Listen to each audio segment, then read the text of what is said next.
أصبحنا وأصبح ملك لله والحمد لله ولا حول ولا قوة إلا بالله العلي العظيم أشهد أن لا إله إلا الله أشهد أن محمدا عبده ورسوله اللهم صل على محمد وعلى آل محمد وسلم ورضي الله عن كل صحابة رسول الله أجمعين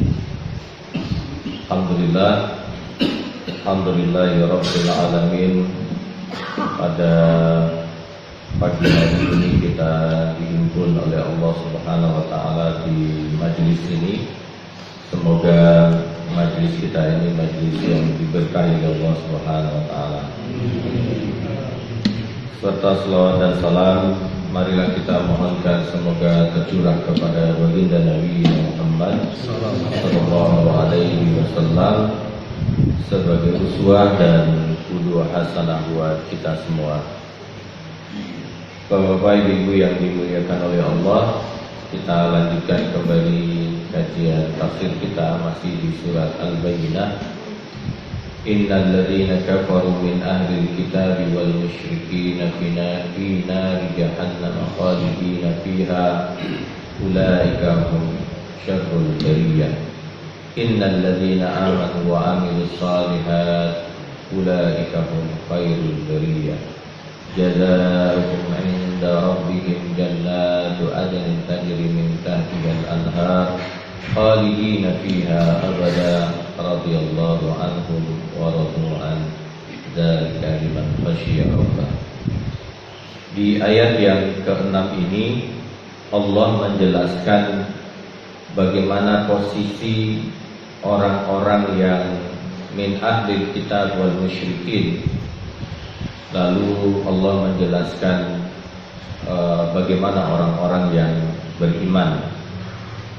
Yang sebelumnya Allah menjelaskan tentang bahwa wa ma tafarraqal ladzina utul kitaba illa min ba'di ma ja'akumul bayyinah, bahwa orang-orang utul kitab yang memiliki kitab dahulu, baik orang-orang Yahudi, baik orang-orang Nasrani, bagaimana mereka terpecah karena mereka baik itu secara teritorial ataupun secara fisik mereka paham betul tentang kenabian terakhir itu. Tapi apa yang terjadi ketika Nabi Muhammad hadir dari bangsa Quraisy dan Bani Hashim, mereka akhirnya menolak dan sebagian mengatakan tentang konsep trinitas yang kita lihat hari ini. Wa ma tafarraqal ladzina utul kitaba illa min ba'di ma ja'atuhumul bayyinah. Sampai pada titik mereka pada akhirnya yang jelas al-wadih, yaitu suhufan mutahharah. Diberikan kepada mereka rasul gak tanggung-tanggung minallah, dan yatlu suhufan mutahharah. Diajarkan kepada mereka tilawah itu memberikan argumentasi yang jelas kafir Quraisy. Jadi kalau ada yang mengatakan dulu apakah Nabi pernah berdebat dengan orang-orang kafir Quraisy? Sangat sering. Lalu berargumentasi dengan mereka sangat sering. Bahkan menunjukkan tentang kekuasaan Allah Subhanahu wa taala sangat sering. Ketika terjadi dialog antara orang-orang kafir dengan Nabi Muhammad SAW, termasuk yang ada dalam surat Maryam. Apa kata Rasulullah SAW tentang kisah Maryam? Ya, Maryam ketika baru melahirkan, tidak punya tenaga, tidak punya kekuatan. Apa yang diminta oleh Allah Subhanahu wa taala kepada Maryam? Kata Rasulullah SAW, khudhi ilaika bijiz'in nahlah tusakit alaiku rataban janiyya. Mungkin enggak Pak, kalau panjenengan lihat pohonnya kurma, besar apa kecil yang sudah berbuah itu? Besar sekali. Coba seorang laki-laki berbadan 100 kilo ke atas disuruh mengguncang pohon kurma itu, bisa jatuh enggak kurmanya? Gak mungkin itu. Gak mungkin. Kata Nabi Muhammad, kamu sendiri wahai Abu Jahal, kira-kira coba goyang itu pohon korma. Kira-kira kata Rasulullah Sallallahu Alaihi Wasallam bisa berguncang? Gak bisa. Kata Rasulullah. Yang kedua, Rasulullah Sallallahu Alaihi Wasallam, limadza rataban janiyya, wahai Abu Jahal, wahai Abu Lahab, kenapa Rasulullah Allah memilihkan untuk Maryam itu rataban janiyya, kurma, ya, kurma dan bukan yang lain, bukan pohon yang lain. Kenapa kurma? Kata Nabi Muhammad Sallallahu Alaihi Wasallam. Tidak bisa jawab, Pak. Abu Jahal diam, Abu Lahab diam, Utbah diam, Walid ibn Mughirah diam. Tak punya argumentasi mereka. Kenapa? Kata Nabi Muhammad Sallallahu Alaihi Wasallam. Nabi menjelaskan, di antara semua pohon yang siklusnya jadi penciptaan manusia ini, kata Rasulullah Sallallahu Alaihi Wasallam, itu saripatinya hampir sama dengan saripati korma. Makanya kalau orang hamil atau orang sedang memerlukan energi yang sangat dekat dengan sel-selnya manusia itu adalah pohon korma, tidak pohon pisang. Ya, tidak pohon mangga, tetapi pohon korma, karena kormalah yang sangat sesuai dengan tubuh manusia. Maka Nabi mensunnahkan makan korma itu dengan bentuk witer. Witer itu adalah ganjil. Nah, tapi apa diterima sama Abu Lahab dan Walid ibn Mughirah? Ya enggak, Pak. Enggak. Padahal al-bayyinah itu clear, jelas. Ya, jelas. Bahkan Pak, pada tingkat tertinggi dulu itu ada orang Yaman, penguasa Yaman, namanya adalah Habib bin Malik. Habib bin Malik ini seorang yang berkuasa, punya pasukan besar, lalu berkomunikasi dengan Abu Jahal. Kata Abu Jahal dalam pikirannya, dia akan memanfaatkan Habib bin Malik ini untuk menyerang baginda Nabi Muhammad Sallallahu Alaihi Wasallam. Diundanglah Habib bin Malik ini kemana? Ke kota Mekah. Ya, tapi sebelum itu Habib bin Malik ini tidak mau masuk kota Mekah. Dia hanya mendirikan tenda di luar kota Mekah. Dan dia meminta Rasulullah SAW menghadap kepadanya. Apa katanya? Hadirkan kepadaku Muhammad, ya, dalam kondisi diterima atau tidak diterima, katanya. Dalam kondisi senang atau tidak senang, pokoknya hadirkan. Wah, dipaksa, Pak. Lalu Nabi Muhammad SAW hadir ketika itu dengan 3 orang. Nabi hadir dengan Khadijatul Kubra. Khadijah, perjalanan dari kota Mekah dan kota Madinah itu menangis, Pak. Lima tabki. Kenapa engkau menangis, wahai Khadijah? Kata baginda Nabi Muhammad SAW. Kenapa tidak? Aku khawatir tentang kehidupanmu ya Rasulullah, tentang dakwah ini ya Rasulullah. Maka luar biasa Khadijah. Termasuk Abu Bakar, karena bertiga yang nemani. Berdua yang nemani. Abu Bakar dan Khadijah, Rasulullah SAW. Nah, sampai bertemu dengan Habib bin Malik ini, disambut dengan baik oleh Habib bin Malik. Didudukkan di mana, Pak? Didudukkan di singgasana dari kursi yang terbuat dari emas. Baru kelihatan, yang bercerita Abu Bakar Siddiq, baru kelihatan, aku baru tahu ketika wajah kenabian itu lebih bercahaya kalau duduk di atas kursi terbuat dari emas. Jadi cahaya kenabiannya itu terang luar biasa. Sehingga Habib bin Malik yang ini tidak pernah melihat manusia seperti Nabi, dia terkagum-kagum dengan Nabi. Nah, Abu Jahal hadir ketika itu. Sebenarnya Abu Jahal ini berharap bahwa Habib bin Malik tidak suka dengan baginda Nabi Muhammad SAW. Tapi Habib bin Malik tetap rasional. Ya, dia bilang begini, wahai Muhammad, tunjukkan kepadaku bahwa engkau adalah seorang Rasul. Apa kata Nabi? Nabi nanteng, Pak. Mau sampean apa? Katanya. Tunjukkan kepada saya apa keinginanmu yang ingin aku tunjukkan. Kata Rasulullah sallallahu alaihi wasallam, "Ya Rasulullah, ya Muhammad," kata. "Engkau ambil itu bulan, lalu engkau belah menjadi dua, masukkan kedua lenganmu, setelah itu engkau keluarkan lagi, satukan kembali dan kembalikan ke tempatnya." Yo, bayangkan, Pak. Kalau Ustadz sekarang bisa nggak kira-kira? Dan bisa, Pak. Abu Jahal senang luar biasa. Kenapa senangnya Abu Jahal ketika itu? Karena tidak mungkin terjadi. Tidak mungkin terjadi.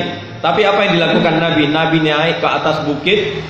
Nabi Muhammad salat 2 rakaat, mengangkat tangannya lebih tinggi ketika berdoa, dan ketika itu selendangnya Nabi Muhammad terjatuh, kata Abu Bakar Siddiq tentang doa Nabi Muhammad sallallahu alaihi wasallam, dan Allah mengijabah. Apa kata Rasulullah sallallahu, tidak jauh dengan surat Ad-Duha. Apa kata Nabi, kata Allah Subhanahu wa taala, "Ma wadda'aka rabbuka wa ma qala." Wahai Muhammad, tidak akan pernah kami wada. Wada itu sama dengan haji wada, atau disebut dengan perpisahan. Perpisahan dua orang yang saling mencintai namanya wada. Tidak menggunakan kata tafarraq, tapi kata wada. Wadda'a artinya perpisahan dua orang yang saling mencintai. Ma wadda'aka rabbuka wa ma qala. Bahkan untuk menyakiti Muhammad tidak akan ada orang. Kata Allah Subhanahu wa taala. Maka setelah itu Nabi turun. Nabi turun itu belum maghrib, Pak. Belum maghrib. Tapi Masya Allahnya, wahai Habib Malik, kata Rasulullah, tunggulah maghrib. Jadi waktu itu mulailah ketika mulai tenggelam matahari itu, dan muncullah bulan. Dan bulan itu muncul dipercepat oleh Allah Subhanahu wa taala. Setelah dilihat oleh Rasulullah SAW, menegangkan, Pak. Suasana sangat menegangkan karena pasukannya Habib bin Malik itu hadir menyaksikan. Abu Lahab menyaksikan, Abu Jahal menyaksikan keajaiban itu. Dan Nabi SAW mendengar gemuruh. Gemuruh, coba bayangkan, kalau planet ini bergeser, itu kan terjadi pergeseran yang luar biasa. Makanya Allah Subhanahu wa taala, farji'il basara qarrataini yanqalib ilaikal basaru hasian wa huwa hasir. Kalau terjadi pergesekan al-tafawud, kata Allah Subhanahu wa taala, maka akan terjadi pemusnahan muka bumi ini. Lalu tentang bulan, kita menemukan secara ilmiah ada jejak belahan itu di bulan sampai hari ini. Jadi kalau ada orang yang ingin menunjukkan secara argumentasi bahwasanya pernahkah bulan itu dibelah oleh Rasulullah, mana buktinya? Ada orang yang meneliti itu, Pak. Ya, ada orang yang meneliti itu, jejak belahnya bulan itu masih ada. Dibelah oleh Rasulullah, setelah itu mendekat dan diambil di tangan Rasulullah Shallallahu Alaihi Wasallam, dimasukkan kedua lengannya, yang satu ke kanan, yang satu ke kiri. Cahaya itu dari tangan kenabian. Coba, kalau kita yang melihat, menerima atau tidak? Pastinya menerima, Pak. Apa? Bukankah al-bayyinah Rasulun minallahi yatlu suhufan mutahhar. Setelah bercahaya dari dua lengannya Nabi, diambil kembali, disatukan kembali. Setelah itu didorong oleh Nabi Muhammad SAW, sempurna. Ya, sempurna bulan itu kembali bersinar. Coba. Setelah itu apa kata Abu Jahal? Abu Jahal sudah garang. Masih engkau percaya dengan pembuat sihir ini, kata Abu Jahal. Nah, Habib bin Malik pun belum percaya, Pak. Ya, belum percaya, tapi di hatinya setelah dia masuk Islam mengatakan, saat itu gemuruh di hatiku ini tidak bisa ditahankan. Gemuruh apa, Pak? gemuruh keimanan di hatinya Habib bin Malik. Tapi ada satu lagi yang diminta oleh Habib bin Malik. Apa katanya? Ya Rasulullah, ada satu lagi yang aku minta sebagai bukti kerasulanmu. Sebelum selesai dia bicara, Rasulullah sudah motong duluan pembicaraan Habib bin Malik. Aku tahu Habib bin Malik, engkau punya anak cacat, tidak punya tangan dan tidak punya kaki dan tidak bisa melihat. Betul? Kata Rasulullah. Orang gak ada yang tahu Pak tentang cacat anak perempuannya ini. Dari mana taunya Muhammad? Apa kata Habib bin Malik? Dari mana engkau tahu ya Rasulullah? Kata Nabi mungkin dalam hati, kalau saya uang bulan aja aku belah katanya. Masa gitu aja gak tahu gitu kan? Kata Rasulullah SAW, bersamaan dengan belahnya bulan tadi, Allah telah sempurnakan anak gadismu. Masya Allah. Bersegera Habib bin Malik ini pulang. Ya, pulang. Sampai di depan rumahnya, dia lihat anak gadisnya itu sudah sempurna. Sudah sempurna. Jadi sudah ada tangannya, sudah ada kakinya, dan sudah bisa melihat. Apa kata anaknya ketika melihat Habib bin Malik? Anaknya bilang gini, asyhadu an la ilaha illallah wa asyhadu anna Muhammadar Rasulullah. Apa kata Habib Malik? Dari mana engkau tahu kalimat itu? Aku tadi didatangi oleh laki-laki yang tampan, gagah, bayadus syawad. Dia menawarkan kepada diriku, kalau engkau ingin sempurna kembali, maka bersyahadatlah. Diajarin dan dia bersyahadat. Dan saat itulah langsung sujud Habib bin Malik di hadapan Allah Subhanahu wa taala sambil mengucapkan apa? Asyhadu an la ilaha illallah wa asyhadu anna Muhammad Rasulullah. Wa ma umiru illa liya'budullaha mukhlishina lahuddin. Permintaannya begitu.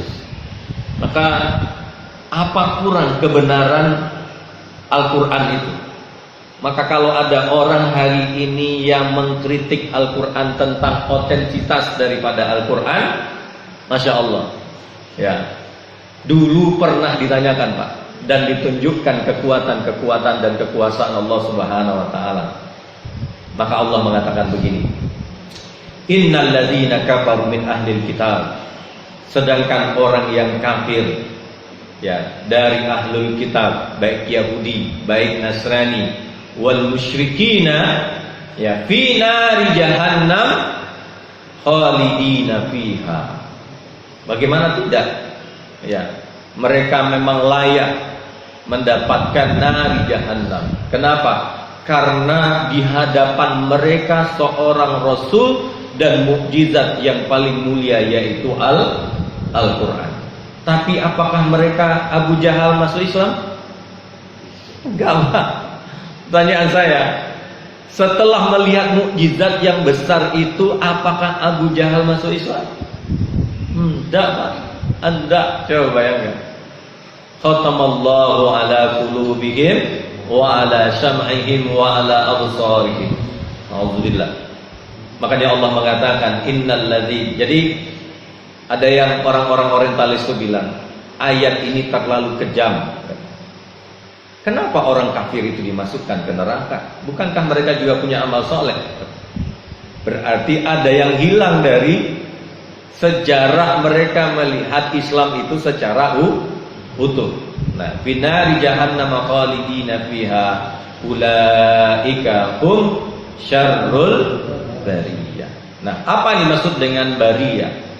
Kalau makhluk dalam bahasa Arab, ciptaan itu disebut dengan makhluk atau khalqur rahman. Dalam surat Al-Mulk disebut oleh Allah khalqur rahman. Mestinya khalqur rahman itu dalam kaidah bahasa Arab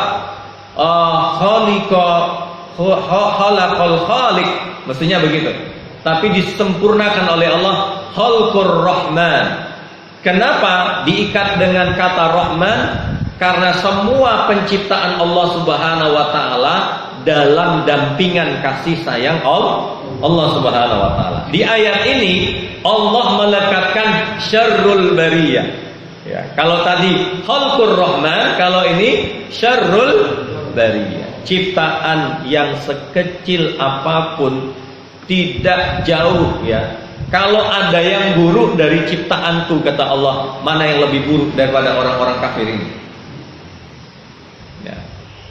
Sudah ditunjukkan, ada Rasulullah, ada Al-Quran, ada mukjizat. Apakah kalian menerima? Kata Allah, enggak. Maka mereka ini disebut oleh Allah syarrul bariyah. Nah, dibalik bagaimana dengan orang-orang yang beriman?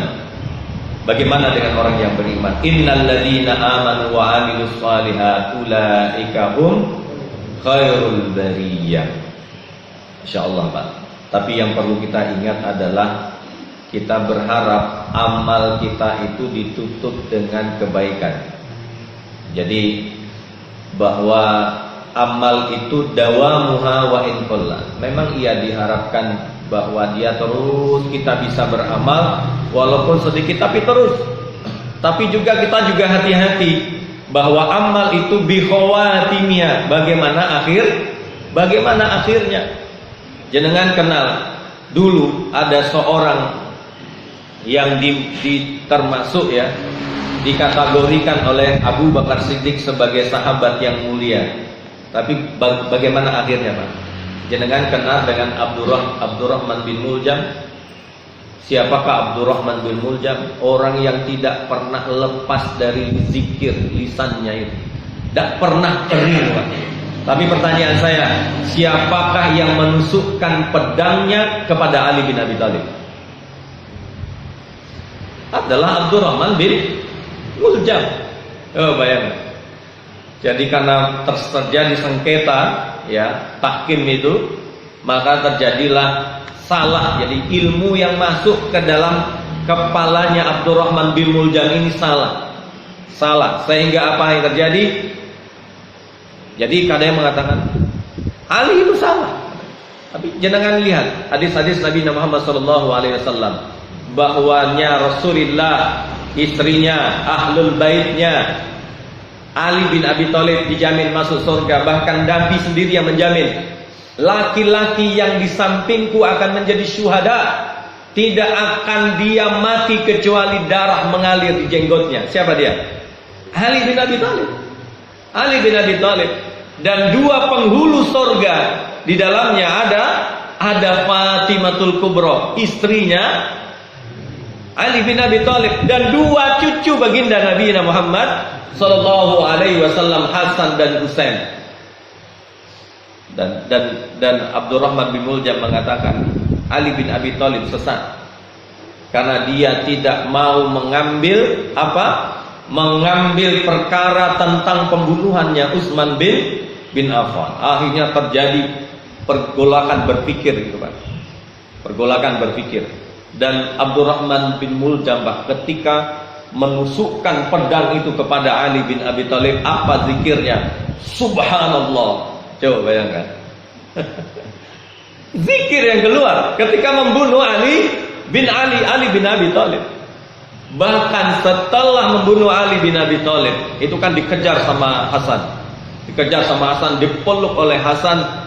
Apa kata Ali bin Abi Thalib? Jangan ada pun seorang pun yang disalahkan. Coba bayangkan. Mulianya Ali bin Abi Thalib. Jangan seorang pun disalahkan, kata Ali bin Abi Thalib. Jangan khawatir, setelah ini perkaraku denganmu wahai Hasan sudah selesai. Hari ini adalah perkaraku dengan Allah Subhanahu wa taala. Dikejar, Pak. Abdurrahman bin Muljam ini lalu ditanya, diinterogasi. Kenapa engkau membunuh Ali bin Abi Thalib? Bukankah dia mantu Rasulullah, sahabat Nabi, orang yang dijamin masuk surga? Kenapa engkau membunuh? Masih, Pak, keluar zikirnya dari Abdurrahman bin Muljam itu. Nah, keluar zikirnya, kata orang-orang gini, ambil pedang, kita potong lidahnya. Baru takut banget. Baru takut siapa? Abdurrahman bin Muljam. Ketika akan dipotong lidahnya. Jadi Masya Allah, Pak. Jadi yang kita khawatirkan adalah cara berpikir kita, sesuatu yang masuk ke otak kita itu sesuatu yang salah, apa yang terjadi? Bisa seperti itu. Nah, jadi bapak-bapak ya, ibu-ibu yang dimuliakan oleh Allah, Islam ini, di Al-Quran ini bukan sekedar untuk diperdebatkan, tapi Al-Quran ini adalah liman khasyiya rabbah, untuk menyebabkan kita lebih khasyah kepada Allah Subhanahu wa taala. Makanya di surat Al-Alaq diawali dengan kata Iqra, diakhiri dengan wasjud waqtarib. Buat apa kita Iqra? Kalau seandainya tidak membawa kita lebih sujud, lebih dekat dengan Allah Subhanahu wa taala. Buat apa kita ilmunya tinggi kalau seandainya tidak membuat kita lebih sujud dan lebih dekat kepada Allah Subhanahu wa taala. Alhamdulillah, saya rasa demikian. Semoga memperkuat ya. Minggu depan kita lanjutkan innalladzina amanu wa amilus shalihat jazaa'uhum inda rabbihim sampai terakhir. Aku qauli hadza astaghfirullahaladzim. Assalamualaikum warahmatullahi wabarakatuh.